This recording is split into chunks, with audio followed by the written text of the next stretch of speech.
Mesdames et messieurs, chers étudiants, chers stagiaires, aujourd'hui, on va continuer le cours sur les opérations courantes, exactement concernant le chapitre de la facturation, avec lequel on va traiter la facture d'avoir. Alors, avant, on a traité la facture droit, on a dit que la facture droit est une constatation de créance, c'est-à-dire le client, le fournisseur, le fournisseur établit la facture doit pour la donner au client afin de le payer. Donc c'est une constatation de créance. Alors maintenant on va parler de la facture d'avoir. Alors la facture d'avoir, elle est établie par le client, par le fournisseur par exemple au client, pour les raisons بحالاش. Premièrement, parce qu'on a un retour non conforme. Parce qu'on a vendu des marchandises à un client, mais il semble qu'on a des marchandises, elle est défectueuse. Là, il y a un problème. Donc, qu'est-ce qu'il fait le client? Il va nous retourner la marchandise. Lorsqu'il le retourne la marchandise, normalement, on doit l'établir, on doit le payer, soit le payer ou on va donner une autre marchandise. Bien sûr, mais fait le retour, comment on va le justifier? À travers, on va établir la facture, c'est la facture d'avoir. Ou bien, si on va accorder une réduction exceptionnelle à un client, mais qui n'est pas dans la facture de droit. On parle de réduction hors facture. Il se peut que ce soit des réductions commerciales, comme des rabais, ou là des réductions financières, comme un escompte. Alors, on va commencer avec la première situation. Là, il y a en cas de retour de marchandises ou là de matières premières non conformes à la demande. Alors, supposons on va le travailler à travers un exemple. Donc, on a le 17.1, on a vendu des produits finis, donc l'entreprise Confector Sarl a vendu des produits finis au client Samir. Le montant brut est 141 000, une remise de 5%, un escompte de 3%, une TVA de 20%, avec un taux de 20%. La facture, elle est réglée par chèque. Donc, alors pour établir, bien sûr, on a déjà établi la facture de voie. Premièrement, on va mettre maintenant Confector Sarl, la date, numéro de facture, droit, client Samir. Quel est le montant brut? 141 000. On a une remise avec un taux de 5%. On a multiplié 141 000 fois 5%, ça donne 7 050. Puis on a le résultat. On a pris le montant brut, le montant de la remise de 7 050, ce qui m'a donné un net commercial, puisque la remise est une réduction commerciale. Alors quand le net commercial est 133 950. Puis, après la réduction commerciale, on va soustraire la réduction financière. Le l'escompte de règlement, de 3%. On va multiplier par le dernier net commercial, les 133 950. Donc, on va le multiplier par 3%, ce qui va donner 4018,5. Donc, on va la soustraire parce que c'est une réduction financière, ça donne le net financier. Parce que la réduction précédente, c'est une réduction financière. On a un montant de 129 931,5. Puis, on va ajouter une majoration, liée à la TVA avec un taux de 20%. C'est le taux normal. Donc, on a multiplié 129 931,5, on l'a multiplié fois 20%. Donc, le taux normal de la TVA. On a 25 986,3. Donc, le net à payer, TTCN, toute taxe comprise, inclus la TVA, c'est égal à 155 917,8. Donc, c'est une facture de droit normale qu'on a déjà effectuée pas mal de fois. Maintenant, on va voir qu'est-ce qui se passe chez Confector Sarl, parce que c'est le vendeur ou le fournisseur, que se passe chez Samir, qui est client. Alors, premièrement, donc, qu'est-ce qu'on a fait? Alors, Confector Sarl est la sortie des produits finis. Donc, c'est une vente de produits finis. C'est pour cela qu'on a crédité le compte 71 211. Bien sûr, elle a vendu, elle a facturé sur le client la TVA. C'est pour cela qu'on va créditer le compte 4455 et la TVA facturée avec le montant de la TVA figurant sur la facture droit. Donc, c'est pour cela on a crédité le 133 950 comme montant des ventes de produits finis.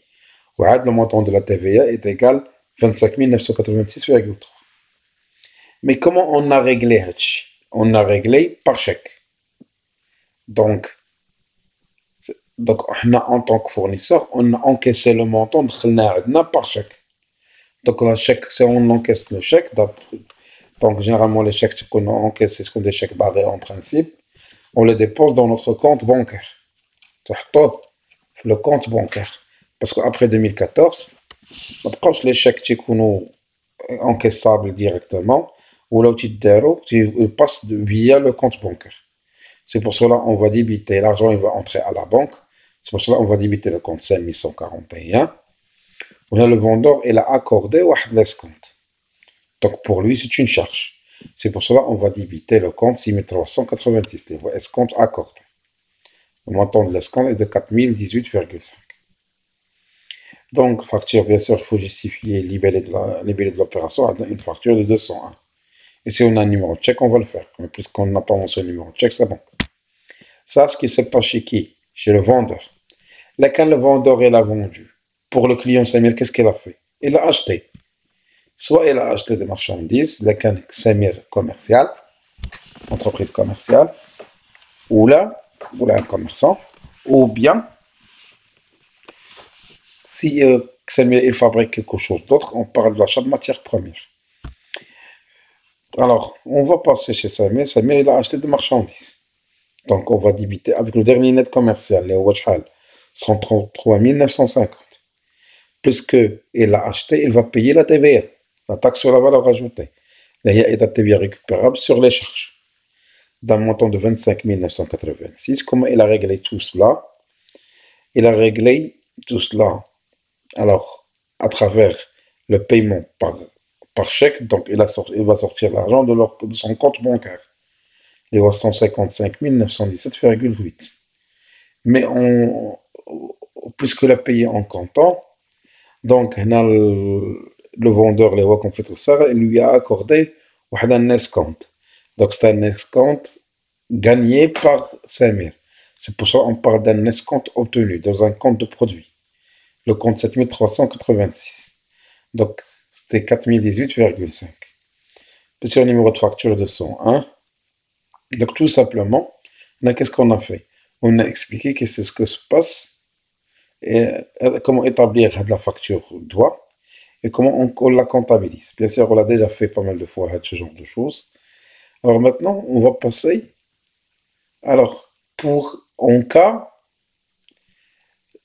alors, donc maintenant, on va passer au cas spécial. Pourquoi on va établir la facture? Donc, on a le 25.1, le client Samir retourne à son client Confecto Sarl 50 000 dirhams de marchandises non conformes à la commande. C'est-à-dire quoi? ملي وصلت لسمير السلعة لقى 50,000 درهم من ديك السلعة ما هياش فيها بروبليم فيها مهرسة je sais pas فيها un problème non conforme. Donc il a retourné dès que 50 000. Bien sûr, soit il va le rembourser, soit il va donner une autre marchandise. Donc pour justifier le retour, il doit établir une facture, ce qu'on appelle la facture d'avoir. Donc la facture d'avoir, elle a la même cas de figure de la facture de droit. Il y a quelques modifications liées au marché. Premièrement, qui est créateur ou le concepteur de la facture, c'est le fournisseur. La date de retour est le 25-1, donc c'est AV, c'est avoir 2001, 201 avoir en faveur de Samir. C'est quoi un retour de marchandises. Là, vous pouvez faire marchandises. Parce que ben il y a un retour, puisqu'on parle d'avoir, ben il y a un retour. L'élément a l'air bien lisible. Mais on peut faire retour de marchandises. Chaque montant, 50 000 dirhams. On bénéficie, donc on va appliquer tout ce qui est appliqué à la facture droit, on va l'appliquer à la facture d'avoir. Donc tout ce qui est applicable ici, comme remise, comme TVA, elle est applicable ici. Donc on parle de remise de 5%, les 2500. Net commercial 47 500. On a un escompte 3%, 1425. Et net financier 46 075. On va majorer la TVA avec un montant de 9215. Et ce c'est pas net à payer, mais on parle net à déduire, parce qu'on doit soustraire même le montant initial. Donc, je ne parle pas de net à payer, mais le net à déduire, TTC. Donc, ce n'est pas une vente, c'est un retour de marchandises vendues. Donc, on doit annuler en quelque sorte dès que l'écriture اللي دارت الأولى. يعني ما نديروش la même écriture اللي درنا هنايا. Bien sûr, on doit l'annuler. نحيدو هاد l'écriture. Parce que هاد marchandise ماشي بقات عند الكليان. راه هو رجع لينا, c'est un retour. Donc, pour la comptabilisation de cette facture, on va faire ce qu'on appelle la contrepassation d'écriture. Et اش نديرو هاد contrepassation. يعني هاد l'écriture خصنا نقلبوها. ديال الفونت خصها تقلب, ce qu'on appelle la contrepassation. Donc, chez Confecto Sarl, on ne va pas créditer le vente, on va débiter le vente de produit fini d'abord. Parce que là, on doit l'annuler. Il faut changer l'écriture. Les cas de crédit, il va se réduire le débit. Ou les cas de débit, il va être le crédit. Donc, un exemple pour ça. Donc, on a le vente, on a le crédit. Comme tout à l'heure, on a le crédit. Maintenant, on va le mettre au débit d'un montant le net commercial de la marchandise retournée. Il est 47 500. Alors, on doit annuler معها, on doit faire la contrepassation, c'est-à-dire la TVA. Il y a 9215. Ou qu'est-ce qu'on va créditer? C'est le compte client, le 3421. Avec le net à déduire, on va le mettre ici. Ouais, on va compte, on dit la contrepassation de l'écriture de l'escompte.